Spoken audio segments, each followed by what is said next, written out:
তো ঝটপট ইলিশ মাছ কীভাবে রান্না করবেন আজকে দেখাবো। তেল দিব, পেঁয়াজ, রসুন, তারপরে একটু করে নাড়াচাড়া করে লাল হয়ে আসলেই দিয়ে দিব কাঁচামরিচ দিয়ে রান্না করছি। তো কাঁচামরিচের ব্লেন্ডার করা কাঁচামরিচ দিব প্রচুর পরিমাণে।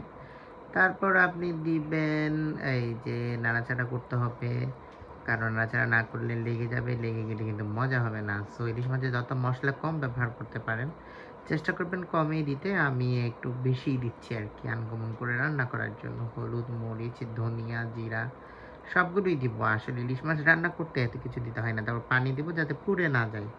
সবগুলো দেওয়া হয়ে গেলে একটু করে সিদ্ধ হয়ে এলেই কিন্তু আমরা এখন মাছগুলো দিয়ে দিব। তো আমাদের ইলিশ মাছ এখানে ২ টা ছিল, মাঝারি আকারের ইলিশ মাছ ৯০০ গ্রাম করে। তো ২ টা ইলিশ মাছই দিয়ে দিলাম। দিয়ে দেওয়ার পর একটু করে নেড়ে দিবেন। কারণ ইলিশ মাছ দেওয়ার সাথে, সাথে নাড়তে হবে।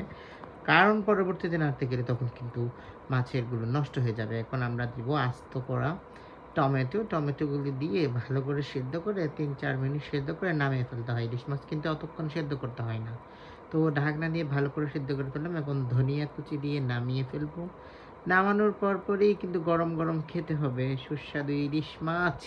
খাবো এখন ভাত দিয়ে। ভালো লাগলে শেয়ার, কমেন্ট করবেন। ধন্যবাদ সবাইকে।